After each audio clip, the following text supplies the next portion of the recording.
What is up, everybody? It is me, Duke Farley, back at it again here on Lost at Sea, and I am unfortunately joined this evening by Melissa, who was the sixth person eliminated from season 2. Thank you, Melissa, for joining me. How are you doing? Good. Thank you so much for having me. It's weird to be on here. I know we kind of talked about that. You're kind of like the Grim Reaper of talking to people. It's like, oh, Duke's messaging me. It must be time for me to go on the podcast. So that's all right, though. Thank you so much for having me. Yes. It's always a little awkward reaching out to the eliminated players, but always fun to talk about everything that happened. So I'm really happy that we get the chance to do so together here tonight. Obviously, I remember reaching out to you for season 8 to play on the online version, and I know you mentioned having played like a mole type, game, like live game, right? So I was curious, is this the second time you've played in a live setting, and how is it different, I guess, if it was? The mole game was not live. That was an org as well. So I played a couple orgs. This was the first live one that I've ever played, and it was you can try to prepare as much as possible, but there's nothing to prepare you if you've never done one before. Right. For the stress and the craziness. So what made you decide to play, Ascendance as your first live one in general, I guess? A couple things. Just first, opportunity to do it, and just trying to just kind of take the chance, and the timing worked out really well. But mostly because Nicole and Papa are like amazing, and I think the prod for that show is incredible. I think they have a lot of integrity for their game, and I think they take it really seriously. Like nobody wants it to succeed more than them, which says a lot about the people involved with it. So just knowing them and being around them and having conversed with them before, I had to. It just seemed awesome. After watching season 1, I was like, I want to do this. It'd be so cool. Yeah, they're great. Maddie Ice, Jabbar, all those fellas and ladies over there on the live production. It's always been a pleasure talking with them. And I wanted to, let's just kind of like get right into your game here. Let's just jump in here. So from the beginning, I wanted to ask, obviously you played season 8, Jodie was a part of season 8, and I remember you being a part of, Ascend the Chaos a couple times. So I wanted to know, were those the main people that you knew of going into the game, like once you kind of met everybody? Yeah, I would say I knew 2 people. The first was Jodie, who I didn't know until he spoke, and I was like, oh my God, I know the voice, right? Because he didn't have his mask on, and I was like, I didn't know who that was, obviously. And then the other one was, well, I guess I knew 2 others, so it would have been Keaton and Ryan. I knew Ryan a little bit better because a few weeks before we had played like a mini org fundraiser together. It was like a murder mystery thing, which was really fun.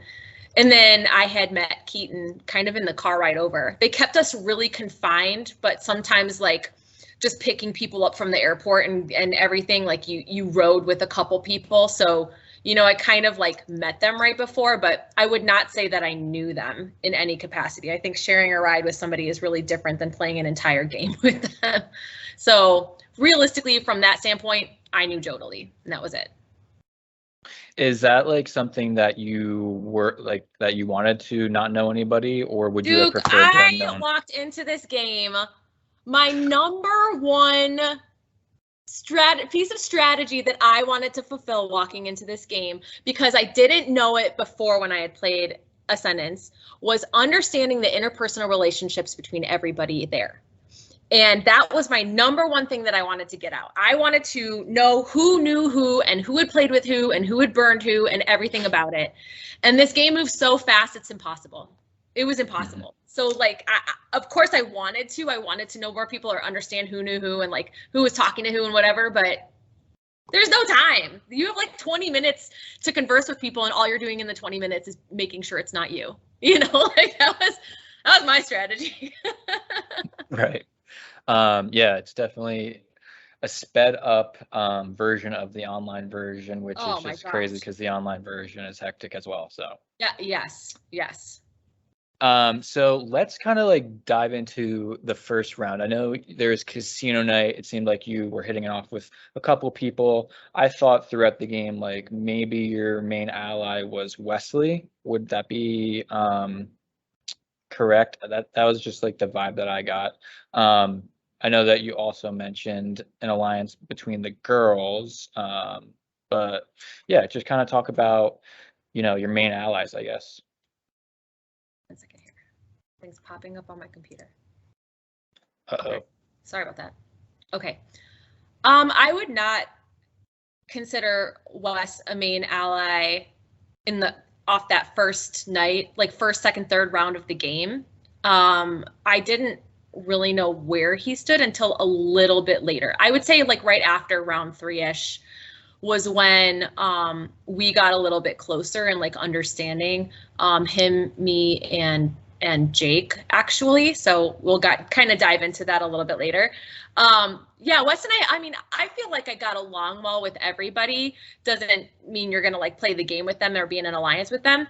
I would say from night one, the biggest, looking back on it now and having the hindsight and being able to analyze a little bit more, I would have changed 2 things about my game. The first was wearing a dress, which might seem like insignificant to some people, but when you're the only one there in a dress and heels, and the way that I looked compared to other people, I think sent a really different message than I wanted to send. I'm a jeans and t-shirt girl. Like that's what I normally wear. Oh, same. So, yeah. So, but it was really like, hey, your night one dress type thing and the verbiage used around that. So I wore a dress. I made it a little bit more formal, and shame on me for not knowing the game as well too, for understanding like what that meant, like in terms of dress code. So I probably would have presented myself differently on that night, especially with casino night. Running around in heels and stuff was difficult. But perception is reality in this game. So I think anything that you can do to give off the perception of who you want to be and what you want to do is really impactful. And secondly, I would have not listened to Papa and Nicole at all when they said, this is just fun money. Because I like blew it all. I had the same technique. I think, who did you talk to? I think Jake kind of talked about, he was going like all in on stuff and he was winning big money back. And so I was kind of like, whatever as well. I didn't really care. And the funniest thing too is like I play poker all the time and I win money. I'm good at it. I've won some tournaments and stuff. So I was like, whatever, I'm just going in, and it didn't even matter. So I blew through all my money. I had nothing at the end. And of course they walk up and they're like, okay, so remember when we said that we lied to you? And I'm like, of course you did. Damn. If you had money to spend on some of the rewards, what would you have went for? It's a good question. I don't even know. Probably something that had to do with an advantage of some kind of thing. I don't think the wine and cheese was that advantageous. I don't know. Probably if you it was could some argue sort of it was, because one team with the wine and cheese did really falter early, but the other one made an alliance, this past episode. Who was in the other group? I can't remember, because it was Jake, Ryan, and Erica, and then it was Zoe, Thomas, Taisha, and Taisha. And Thomas. Okay. Because I know what happens in the game, so I can't say anything about anything. But you're right. That one threesome is like destroyed already. So, was it worth it? I don't know. Yeah, an advantage in the game is what I would have probably gone for. But at the same time, that's kind of like a classic game, even in Survivor, where they do like the auctions and things. And I don't always know if it serves people well to have advantages and to put a target on you right away. So I'm not sure if I would have even, I don't know. Right, especially that early on. Yeah. But we get the classic, blind vote there. And we see Erica, Hot Girl Chris, and Kennedy after a revote be the captains, and you're the first pick from Yeah. Erica. Yeah. How did that feel? Like sometimes, the first person picked, that can be a little nerve-wracking, right? Or how did you feel about your team or in general, Being first picked was weird. I don't think that's ever happened to me in my life. So that like blew me away. I thought Erica and I had a really good rapport. We were sitting next to each other at the table and just kind of conversing. And a lot of us kind of on that end of the table, you're kind of a product of your circumstances, right? Like you sat there with those people, so that's kind of who you're talking to at that point. So I felt it felt weird to be first picked. Felt great with Erica. And I think our first team, it was a good group of people. I didn't know how to feel yet. Obviously, you're just meeting people, so I didn't have too much of an opinion formulated around it. And so the challenge is, the escape room. You guys did not win. That was so brutal. It was the most brutal one. I know. I listened to Keaton's interview with you, so he was a little frustrated, a little bit. Well, so we had even gone into it. We had guessed that it was an escape room. We had guessed correctly. We were like, if this is an escape room, and I was like, the best way to do it is to get everything, put it in one spot, and have one person be delegating like where people should go and what they should get, and tell them what code you're looking for. And like, it can't just be chaos, people running around like screaming at each other. So I thought we were going to kind of do that, but then I think there were just too many cooks in the kitchen.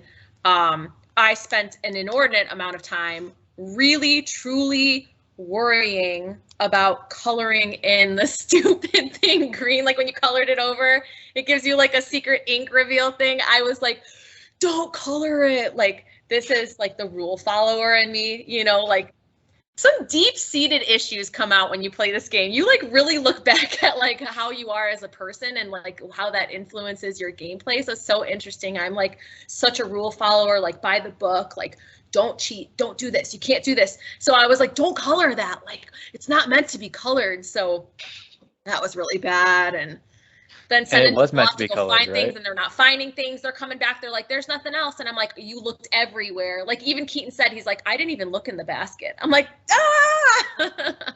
So we were doomed. Kind of crazy, yeah. Crazy competition. Nicole loves, the escape rooms. I've been to several escape rooms with Nicole, and those are the only times I've gotten out of those escape rooms. Yeah, they're so. Oh my God, everybody there. We did an escape room afterwards, and people, they're so smart. Oh my God, people are so smart. It was that was the first time I've ever gotten out as well. I was like, oh, that's cool. I just follow the lead, Yeah. But let's get into this vote. You guys are going to a joint elimination with the other squad that lost. And it seemed like from the beginning of the game, the beginning of the votes, your name was out there alongside, Ryan's name. And there was a fun part of this episode where, you were talking to Ryan, and then Ryan goes off and speaks with somebody else, and then somebody comes back and relays that, Ryan may have just threw you under the bus. So I wanted to talk, how did it feel to have your name out there in like literally the first vote? I expected nothing less. I'm probably arguably the most outspoken woman there. There's only 5 females on this cast. So it's just like, go figure. Go figure. The funniest part too was like Ryan, Carson, and I like made a little 3-way alliance that we were like, we're not saying each other's names. And I really felt strongly about it. But what you just said in terms of like how it happened, that's how I recall it happening too, was like, we were really, really struggling with which name to throw out. And it was like 3 people on our side had their names mentioned and only 1 person on the other side. I was like, well, I really don't want anybody from our side to go. That didn't make sense from my game if you're thinking about it from the first vote on and really trying to protect people and try to get people on your side. So I then thought, like, at the very least, Hot Girl Chris was kind of the tiebreaker, assuming the captain stayed strong with their teams and everybody on the teams voted, across. I talked to HGC at that round. So again, it was very, very, very early on in the game. I talked to HGC and he was like, girl, I am not voting for you first. I'm not sending a woman out first. So at least after that, I was like, okay, I'm safe this round. Like I felt good this round. And then I could like deal with what happened later. But so that round I felt pretty safe. But yeah, it was funny to hear that Ryan was throwing my name out there and I was just like, well, I don't know what to do with that now. Right. Ultimately, and I don't even know Ryan if that's true either. Like, you know what I mean? You kind of see things on the show and I never know what the real truth is. We're never going to know everything. Yeah, we probably never will know. I mean, it wasn't confirmed on the show that he did that. But who knows? Ultimately, Ryan's voted out. You do get a hinky vote though. Was that ever anything that you were trying to figure out, or once that happened, where you're like, only one vote, Do you know who the hinky vote is? Because they didn't show it. Do you know who it is now? Do know who the hinky vote is. Okay, because I'll say it too. Yeah. So what happened was I fully expected to have a hinky vote because I figured Ryan would vote for me because he was throwing my name so much. So when my name came up, I was like, oh, go figure, Ryan voted for me. But then I think it was Carson had a vote or two on him as well. It was like 1 for me, 2 for Carson, and then like whatever the rest of them are, 8 for Ryan, 2 whatever. For Wesley. Oh, 2 for Wes. Okay. Yeah. 2 for Wesley. And then the rest were for Ryan. Mm-hmm. So I figured he voted for me, and then I was like, oh, that's weird. Like, I wonder who the other 2 people who voted for Wesley were, or whatever. That's fine. I did not know that it wasn't him until I got eliminated. And I got to the house, and then he and I were talking, and he was like, oh, I didn't vote for you. And I still didn't know who did then, because he was like, I don't know who did, because obviously he was the first person out. And that's when after the next person or 2, I can't remember who it was, tells me that it was Kennedy who voted me out. So I was like, or who voted for me, not voted me out, who voted for me that very first round. In hindsight, I'm not surprised. Right, it seemed to be a little bit of a rivalry between. Yeah, I don't know why. I don't even know if I want to talk about that. Perfectly fine. I'm sure we will. I'm sure it'll come up. Yeah, I don't know. I to this day don't really have the answers that I want. I'll never get the answers that I want. So, yeah. So she voted for me the very first round. It's like, well, I don't know what to do with that. Don't know what to do with that. And so let's move on to the next round where you get some safety. You are on a winning team. You weren't picked for a team, but your team ends up winning the challenge. So you are safe at the Eric elimination. And then we get what's infamously, the balloon gate, situation the following round. So I know that you were in the mix with Balloon Gate, so I was wondering, if you just kind of wanted to tell your side of the story here with kind of what happened. Yeah. So I didn't know when I was being picked that I was being targeted to be eliminated this round yet. I didn't know all of this was going down. Jake and I were working obviously with different sides of the house. So he had picked Thomas and Taisha for his team, and then he had picked me, and I was like, I literally saw those 2 people, and I thought, oh, well, this is actually good, because I feel like we are pretty tight together on our team. And then I think Drew was on our team too. So I was like, okay, I actually feel good with these people. Like, if I go with them and another team to elimination, I felt like safe. So I didn't know I was actually being targeted that round by Jake. Like, he had actually put me on the team to try to target to get me out, which was really interesting after the turn of events after this. We were standing there getting ready to go, and Kennedy and Marvin look over at me. They're like, we're over here, they're like in the middle, and then the other team's on the other side. So Kennedy and Marvin's team and everybody else who was on that team was in the middle. So they're like looking over at me, and they're like, you want to work together? Like, we'll work together. What would a normal person do in that situation? You're going to go, yeah, okay, yeah, sure. And in my brain, I'm like, no fucking way I'm working with you. Are you kidding me? Like by round 3, very early on in the game, I had already heard from multiple sources that Kennedy wanted me out. So this whole rivalry of her saying that I wanted her out, I never started that because it was very well known to everyone in the house that I was not voting women. There were 5 of us in the game. There's no reason all 5 of us can't make it to jury. Like that's what was in my head. There's no reason all 5 of us can't make it to jury. Try to make it more equitable in the game so that we can at least like try to survive together. So it was very well known that I was not voting for women. So it's literally impossible to say that I tried to kick her out first. Also, I couldn't have voted for her because I was safe the round before. So none of that makes any sense. But I had already heard on that round that she wanted me out, and Marvin and her are working close together. And I felt like I was the only person that saw that alliance, that those two were like literally the 2 tightest people in the entire house that I ever saw. I don't know why more people haven't talked about that, but I felt like I was smoking crack. I was like, yeah, Marvin and Kennedy are literally the tightest people in this house. And like I felt like nobody saw it or acknowledged that. So that was interesting too. But they look over at me, you want to work together. What are you going to do? Be like, ew, no, fuck you. I'm like, yeah, okay, sure. And then I'm with my team and I'm like, they want to work together. I don't want to go to elimination with them.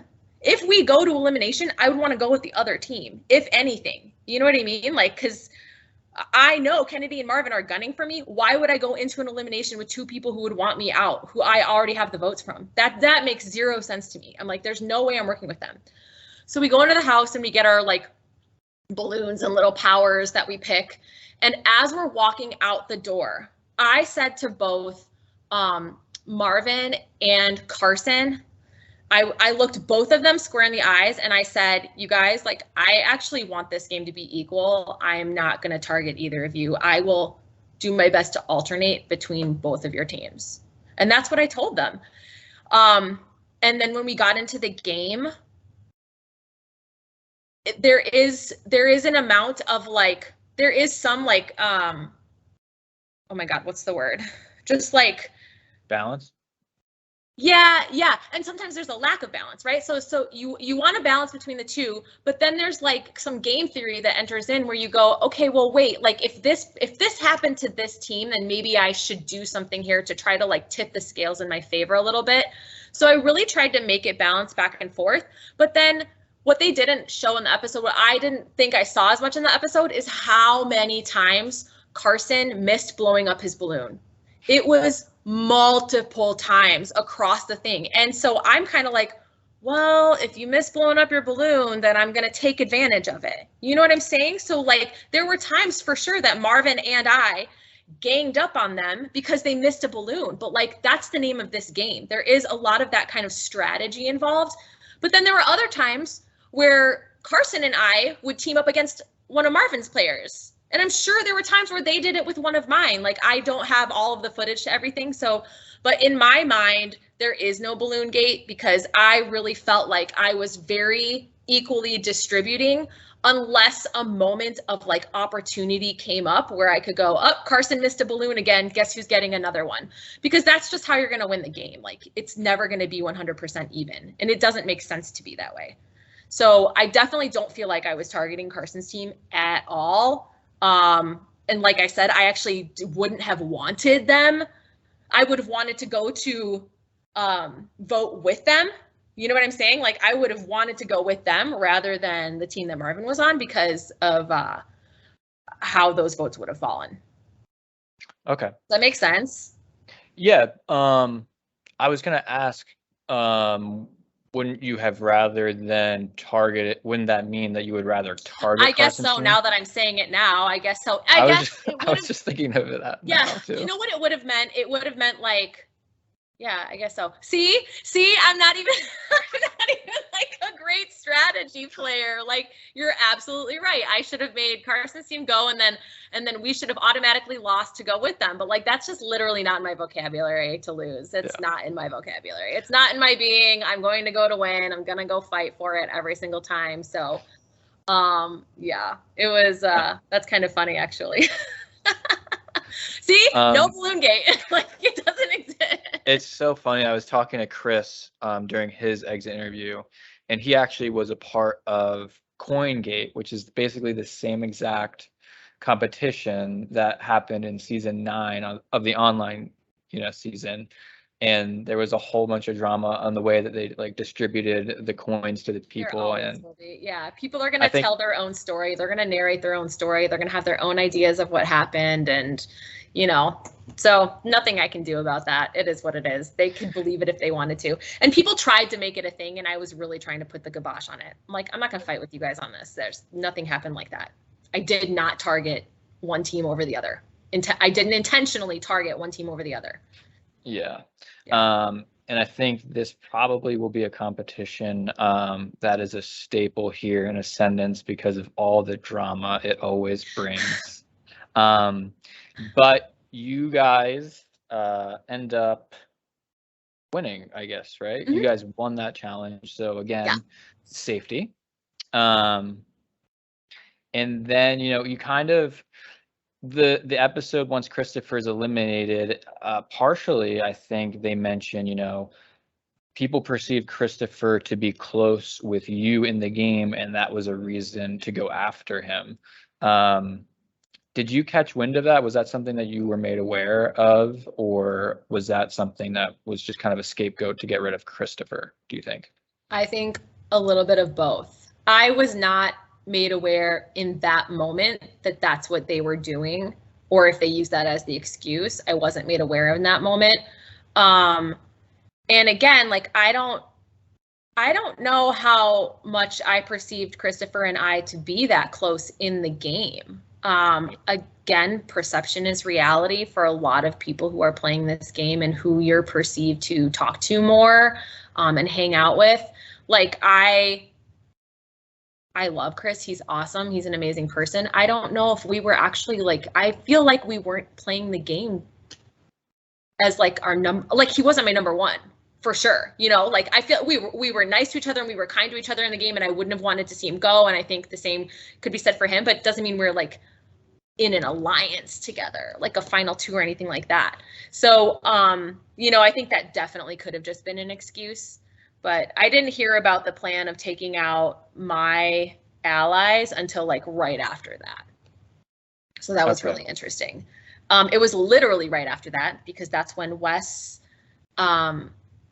walked up to me and whispered in my ear, and he was like, "You have to win this. You have to win this." And I was like, "What?" He's like, "You have to win this game." Yeah. And that's when I was like I would say I was way closer to Wes than I was to Chris. So when Wes said that, I was just like, "What do you mean? Why would you say that? Why would anybody say that?" So that was so that leads us into, you clutching a captain win. So yeah. I guess it worked, right? Yeah, he scared the shit out of me. And then I have ADHD, so hyper focus kicks in. I go I'm going to laser focus on this thing. And you know what I mean? There's good aspects of it. I can look at something 1 or 2 times and have it done. Let's go. So that was really interesting. But so another thing that happens during this competition, which you end up winning, is you need to choose, if you win, your round of putting the Scrabble, or not Scrabble, the Tetris pieces together. Yep, Tetris. You have to pick people to go into the next round, two will be eliminated, and so on and so forth. So you were chosen by Kennedy to go in, and then you chose. So what was your strategy once you won your heat? Who were you trying to get rid of or get eliminated? I mean, that's a classic thing that they do on a lot of these shows, as well as when you win, you get to pick the next people to go in. So the game inside the game kind of thing. Yeah. So I 100% knew she was going to call me. I'm not dumb. I knew she was going to put me in. And then so I put her back in because apparently at this time we're going after each other, even though, again, I just think it's that's all background noise to other threats in this game that people just didn't see. They just, you put on blinders and you get out the one person that you won in that round, and then a new person becomes the enemy.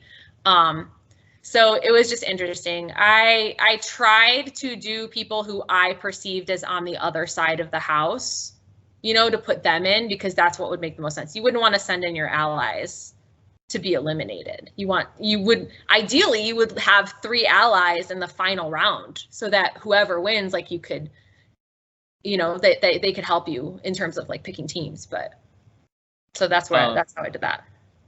So you're in the final round with Carson and Keaton. Yeah. And you end up winning, and it's like dead silent. Like people. Yeah, there's not a lot. There's not a lot going on over there. Cheering.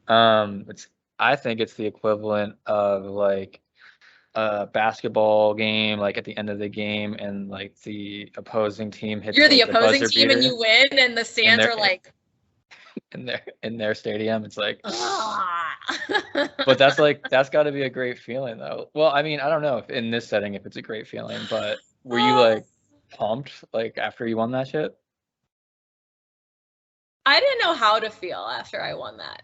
I mean, I was super excited to win a captain's challenge because I don't like always win a lot of stuff. That's the other like funny thing about this game, perceived threats and who's winning what, and like, does it even matter? I don't know. You can't convince me that captain wins means winning the game. I'm not convinced of that yet, right? I'm not convinced that like comp beasts like win this game in the end. So it's just really interesting again how we perceive threats and who we call threats in the game, and then we get to label those people that, and then those become the enemy and we get to take them out. And that's how the game runs. So I didn't know how to feel about that. Other than just feeling excited that I won a comp, and I was like, okay, I can go home happy now because I won it on my own with no help from anybody. Like I did this, you know. And then it was like the doom of picking teams afterwards, and I'm just like, again, I haven't really won a lot, so I had no idea how to do that. It was definitely, that's something that I should have in hindsight like studied up on how to formulate the teams. And then also, I think Jake kind of touched on this in his elimination with you when you guys talked last week. I think Jake kind of touched on knowing the format of the game and understanding the format of the game to know that that was a double elimination round. I really hadn't thought about that. So when I put those teams together, I was really kind of thinking like, oh, I really like this team. I think it's more stacked than this team. So that's cool. Like this team will win, and then we get to pick like who we picked. You know what I mean? Like it wasn't quite right. It wasn't quite done correctly. And afterwards, actually, like Drew and I talked, and Drew was like, okay, for the future, here's how you make teams, you know, and like, here's how you divvy them up. And I was like, oh, that makes sense. Yeah, that's how I should have done that. But also on the tail end of that, this was the same day, literally about 4 or 5 hours from running back and forth with Scrabble tiles and making the whole Scrabble thing out where you're running. I was the runner on the balloons. So that whole comp lasted about an hour. An hour of sprinting. And you can try this at home. There's a driveway, a huge driveway, okay? It's not the narrow driveway. It's a huge driveway. I want you to sprint back and forth every 30 seconds. Oh, and blow up a balloon in the middle of doing that as well for an hour. I am 40 years old. And I kicked their ass, by the way. But I'm just saying, like, when you do that, I was gone. And then we went and did Tetris, where I was running and using all of my mental capability. Like, I was literally obliterated. After Tetris, we had to take a break, actually. It wasn't even in there.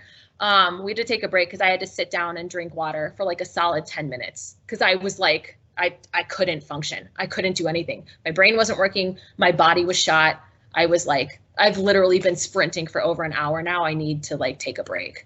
So I know you didn't see that, but yeah, I took a break in between the Tetris and assigning teams because I was like shaking, needed water. Yeah, the day, you know, that all being condensed within that short of time, I can imagine would be very, very draining. So props to Marvin and Carson too, though, because then they went and did the water run challenge right afterwards. Like, and Marvin won too. Props to them, and Marvin won. Like, yeah, cardio deserved win wholeheartedly. Like that is so well deserved because that was so exhausting. I don't know how he did it. That's just insane. I'm exhausted thinking about it. It's exhausted thinking about it. It's crazy to see how, the physicality of the season definitely got ramped up. Yeah. Season 1 was a cake ride. No, I'm just kidding. So you mentioned the teams, you kind of wish that you maybe did it kind of differently. Seeing, the outcome of the 2 eliminations, we see Keaton get blindsided, and then when we see Jake go. And although you're voting correctly in both of these eliminations, was this the outcome that, you wanted? Did you want these 2 gone at this point, I guess? Based on how the teams were allocated, well, no. Based on how the teams were allocated, I guess Keaton, I didn't even want Keaton to go. I wanted Jodali to go. And there were murmurings of him. I mean, Jodali is just such a threat in this game. From the beginning, we knew it. And I don't know why people could not see it again. He's so kind and nice and genuine, but he's a gamer. He's playing the game, play the game before the game plays you. And Jodali plays people like a fiddle because, like, they love him. Everybody loves him. Like, he's great. He's great. So good on him. But he is definitely who I wanted out on that round.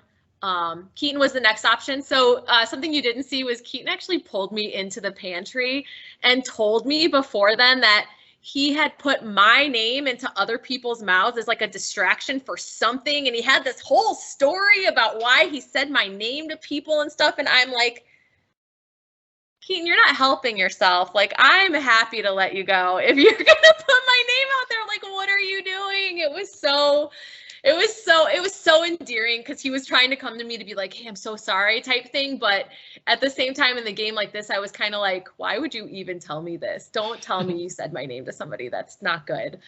But long story short, I wanted Jodali. That just didn't happen.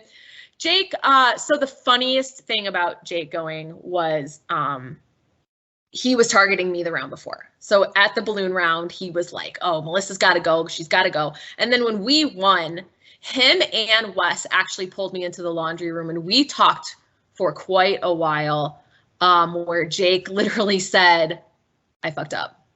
I fucked up trying to target you because now I see that all 3 of us, Jake, me, and Wes, our games, he was like, I think our games are very similar. The way that we're playing, the way that we speak to people, the way that we kind of do these challenges, and the way that we mentally think about the game, we would be better served teaming up together. And I truly believed him. I truly believed Jake. And you can ask him, Jake was serious in that moment. So I'm glad I believed him. And Wes too. And Wes and I had already been kind of working together beforehand. I felt like Wes really was on my side for everything, which was really nice. So I really did trust them. And I thought, well, now you guys are on the same team and I'm voting with you. We got 3 votes right there. We only need to turn like 1 or 2 more. But unfortunately, they were just such a tight group. With Marvin and Keaton and Paul, and I think Carson was on that side. Yeah, Carson was over there too. So it was weird because Paul and Carson, I never really knew where they stood. They were always a little bit floaty. I don't mean that in a mean way at all. Like, I think being a floater is like a wonderful technique to get through a lot of games.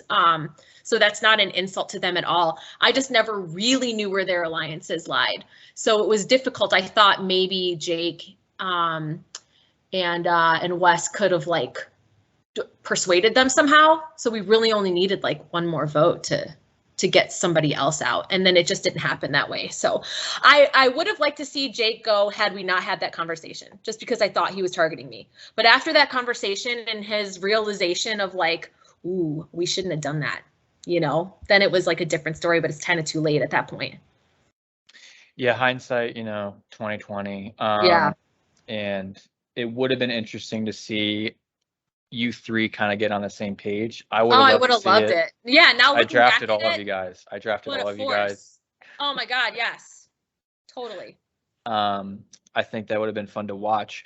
But ultimately, Jake does get voted out with the fake idol or fake pendant of power last chance effort there. And so we're going into this next challenge. You successfully, kind of leapfrog 2 eliminations with your safety with the captain win. And we find ourselves in the famous, what the hell is the name of that thing?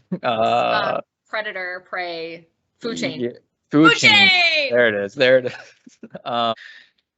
So we get the food chain competition, that's always a fun one to host and, watch. I thought it was really fun to see it in this live setting. And you're the lion, right? I believe, Yes. which is the one of the top predators, I believe. The top. And you're number the one, top. the top. Don't forget it. Don't forget it. Yep. So. Did me. Basically your win condition is what? To eat as many people as you can. I have to eat each round. Eat each round. That's my only win condition, is to survive. Like I have to eat every single round. I can't go one round without eating. I wanted to ask, the competition got a little physical between you and Paul, little elbow. So I've never played this game before in my life. I had no idea like how the game was played. We had like the all-nighter where we got to watch the TV show The Genius, and they were playing it on there. So the general consensus going into this day was that it was going to be food chain was going to be the game. So I kind of looked it up online because I was like, I don't know what this is. I was like, let's go research this a little bit. And I talked to people who had played it. And I mean, logistically, the game makes a lot of sense. And when you see it in the cards, you understand it. It's very easy game, but it's a very hard game. If you don't have a plan or you've never seen it before, you're going into it kind of blind. And I think ultimately the Lions win percent is only about 30, like only about 30% of the time the game is played, the Lion actually wins. So I found out Carson was the mouse, which was terrible for me because he wanted me out of the game as well. I didn't know at the time how much scheming was done behind my back to try to make sure people were going to places that I wasn't going to be, to ensure that I starved at least one round. So that very first round when we went downstairs to like wherever that was, the pasture, I don't know the name of it, the forest, whatever. I got so lucky because only Jodely was down there. And I was like, oh shit. And Jodely could have, so it would have been really interesting if Jodely had really wanted to sabotage me. He could have eaten Erica and died. And I would have died literally like that first round. It would have been weird, right? Well, I guess I would have eaten Carson, but then I wouldn't have had Carson subsequent round. So then I would have been alone in another play. It would have changed the game. So it would have been really interesting. But so I got Jodely, and then we'd gone upstairs and all this stuff happened. So what had happened was I didn't know that, again, because of my lack of understanding of this game and how it would have gone, I literally didn't know that a predator could have just been like, boom, boom, boom, boom, boom, like killing people. So when they were like, okay, go, I was like, okay, I'm going to come kill you, And I didn't know people could run around the room, and I didn't know you could like chase, because like, first off, what's the point of that? Were you going to run behind a chair? Like what? Do you know what I mean? Like it was really weird. I think if you were outside in a field and you literally could outrun somebody, like maybe we have a different story there, but we were like confined in a room. Like, where are you gonna go? I don't know. So it's very weird. So they said go. So Paul was like, I kill you. And I'm like, what are you doing, dude? You can't do that. And even so Wes was in there and Drew was in there, and they're both looking at me and we're like, you can't do that. Like, what's going on? I was so calm because I was just so sure that what he was doing was completely wrong that I was like, what's going on here? So then the moderators come back and they're like, okay, no, you can't do that because we have to announce a kill after each one. So you can kill somebody, which means like he would have killed somebody and then I would have had the opportunity to kill somebody, right? To eat that round. Because Paul's thinking, smart on him. Paul's like a genius, by the way. Oh my God, like, one of the smartest people I've ever met in my life. So Paul's thinking like, well, I'm going to kill the mouse first because he has to follow the lion everywhere. So kill him. And then I'm just going to kill all the other people in here. And then I'll kill the snake and then I'll die. So I can't even eat him. of course, that's like the perfect way to do it. That is very smart thinking. That's the exact order he should have done it in. It was like very, very smart. But I think just establishing the rules and like the cadence of how this was supposed to go was really important, and we didn't get that.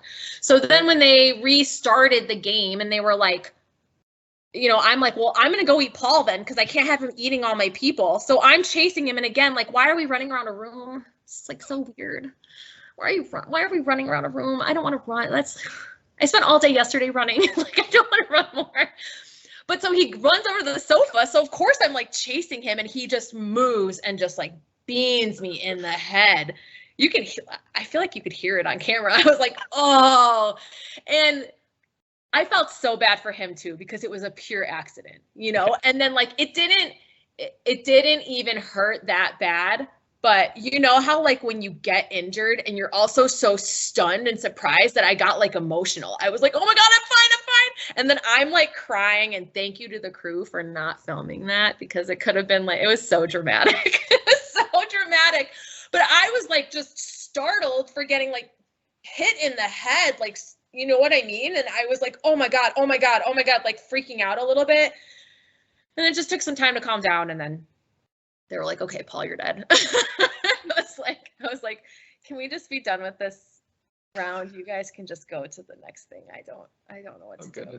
And then unfortunately I chose wrong. I went back to the forest or wherever. I should have gone out to the clearing, wherever I needed to go. Or maybe I had to, because you have to return to your home thing at least every other round. Like, there's all these rules about where you can and can't be. And so it was kind of crazy. But yeah, I felt so bad for Paul too, because he did not mean, no one meant it. No one meant for that to happen. So Paul says he felt so bad. And I'm like, I felt bad for you as well, feeling bad, because it was just this crazy circumstance. So a mess for sure. But pretty fun to watch. It was funny retelling it. Yeah. Yep.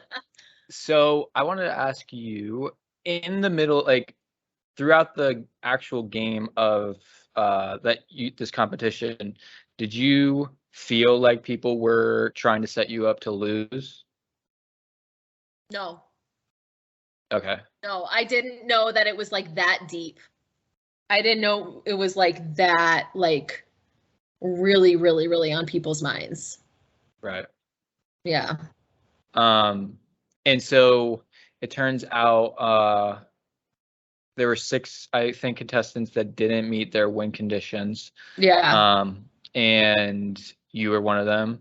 So it seems like throughout the strategy portion that there was hope for you to like find a way out of this one.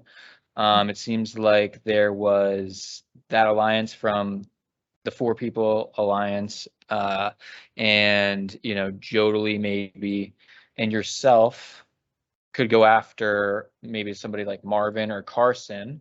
So I wanted to ask, like, did you feel like you had a shot there? The only person ultimately responsible for me going home is Erica. I 100% had the votes. I had them all. It's been confirmed by multiple people telling me after the game as well that I had the votes to stay. And Erica literally put her foot down and said, nope. And they didn't show it. When I had gone to sit down, like right behind her, I was like, Erica, like trying to confirm the vote was like Carson or Marvin. I can't remember who we decided it was going to be. And she didn't look at me. And you know, in your brain, you go, oh, maybe they didn't hear me. That didn't happen that time. I was like, she 100% heard me. She 100% ignored me. And right then I was like, oh, I'm going home. I knew it right then. And then I said her name again, though, because like, fuck you. You're going to look me in the eye, at least. Even though, so then I'm like, Erica. And then I'm like, is it me? And she turned around and looked me in the eye and she goes, you're sinking my game. And turned right back around, and I went, oh, my heart shattered into 100 pieces. I was so sad. I was like, why? Like, why? And I think it just goes back to playing the game off of like a fear-based game versus anything else, because there was just so much background noise of voting out my alliance members. Alliance, I use that term loosely. I don't feel like I had an alliance with anybody. I had little deals and I had good friendships with people, and I had like, every round we had like good little group of people who could like vote together, like voting pods, but I never really felt like I was part of an alliance anywhere. So yeah, it was interesting. It sucked. Yeah. It seems like I agree with everything that you said. It seems like Erica puts her foot down here and, says, and what do you think? I know you know the outcome of the game, but say in that moment, do you think that was the right move for Erica? So I will say to you what I said to everybody on my way out the door, because I don't want to give anything away, but I'll just repeat what I said because I do stand by it. Like before they even voted, I stood up and I said, this will sink some of your games because of how I was aligned with certain people. You are literally throwing a vote down the drain. I 100% would have voted with Erica, with Thomas, with Taisha, with Wes, with Drew, with Jodely, every time. Every time. That was 7 people right there out of this group that I never would have wavered from. Oh, and probably Zoe. I'm sorry, I got like the cast list up over here, so I'm like looking at all of them, and Zoe's in that group too. So that's like 8 people that 100% I would have always voted with the entire time. So when I left, I literally said to them, this will destroy some of your games. Maybe not next round, but in 2 rounds, 3 rounds, when you go, oh, shit, I don't have that 1 extra vote anymore. I don't have that other person looking out for my back, because I had a targeted list of people that I was out for, and none of them were on it. Like, none of them were on that list. Like, why would you? I didn't understand why you would take somebody out who's literally a vote for you when there was like a whole roster of other people also up for elimination that round who are very clearly not voting for you, mostly in Carson and Marvin. They're not voting with that other side of the house. So it was just very interesting to have that be the round that I went out on. Yeah. And we'll see how that, works out for those people in the moving weeks. Exactly. You'll see. You'll see. No, just kidding. You rip up your power, right? You rip it up, and so you're not going to will that to anybody. I didn't know who was on my side at that point. So that's the reason I literally didn't know. I know there were 2 hanky votes thrown. I had a feeling Thomas voted with me, and I had a feeling Taisha voted with me. But those were the only 2 that I kind of was like, I feel like those 2 voted with me, but I wasn't 100% sure. So I just felt like I'm not gonna, I didn't know. I didn't know where to go. I didn't want to look like an idiot giving it to like Erica. You know what I mean? Being like, here you go, after you voted me out. Like, yeah. So did you ever think about maybe just giving it to the other side of the house and being like, no. Even if you vote me out, I'd rather see you win than my enemy in the game. Okay. That power that you ended up picking before the balloon competition. Yeah. Couldn't really play it at any point once you got it, right? And honestly, the main reason I ripped it up was because when we played Food Chain, I thought that was the end of captain's comps. I thought we were playing an individual game at that point because there was no captain's comp for that round. Sorry, my disco ball's all crazy. Let me I was wondering what that was. Let me move this. Okay. Then I won't have like all the weird lights on me. Okay. Go figure, I have a disco ball. Okay. So when we played Food Chain, that was like, there was no like captain's comp for that round. So I kind of thought naively, again, like this is knowing the format of the game, why it's like so important. I kind of thought that was the end to captain's comps. So I tore it up because I was like, well, I don't even get to switch a team, like because there aren't any more teams after this. So that was part of the reason why I tore it up. The other part was I didn't want to give it to anybody. Fun fact about Ascendance, even if you tear up a power, it's still good. Oh, damn. Future players, take note. And that's common knowledge. You can air that. It's common knowledge now. So yeah. So we'll see if that power is, I guess, grabbed by somebody and used in some form later down the line. It'll be interesting to see, because I was not aware of that, but that's kind of fun. Leave it. So before I ask my final question, I want to ask, is there anything up to this point that we haven't covered in your game that you want to talk about at all in general?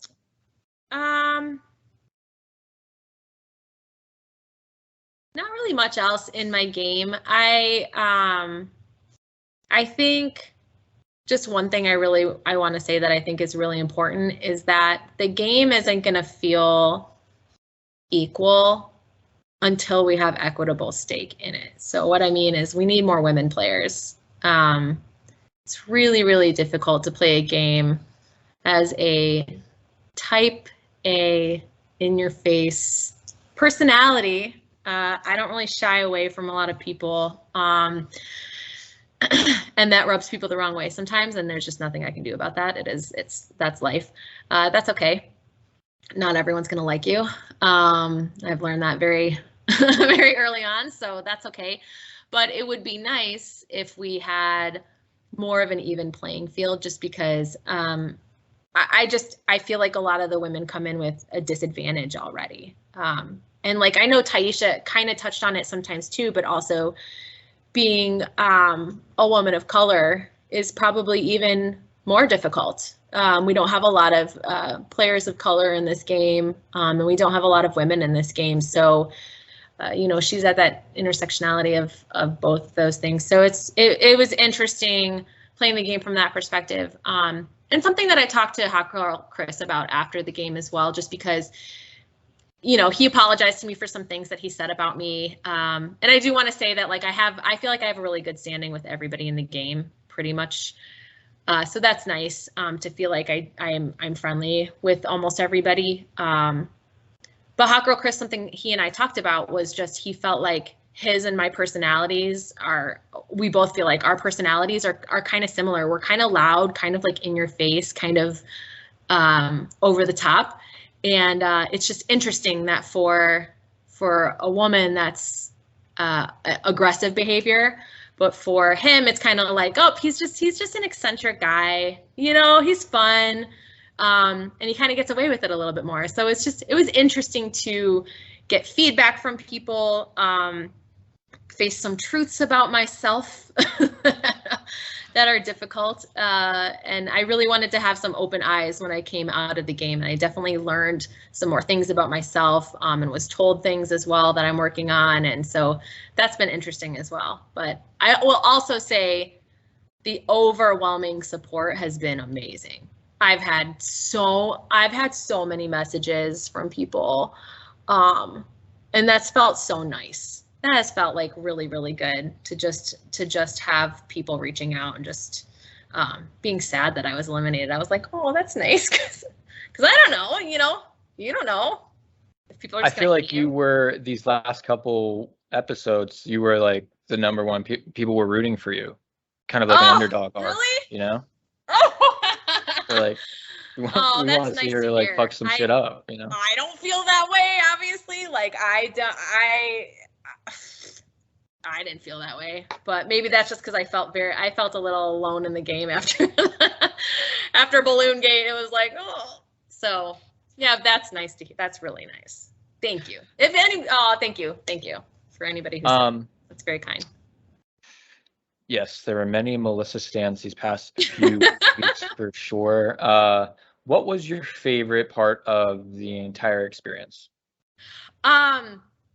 Actually, like, after talking about all this, getting voted out was my favorite part, because I got to go to jury house. We are all in a separate house. We called it jury house, even though we weren't on jury, those of us who were pre-jury. And again, I'm not going to tell you how many that was or where the cutoff is, because I don't want to ruin it for anybody. But and even after it became jury, we were still all kind of in the same house there, just because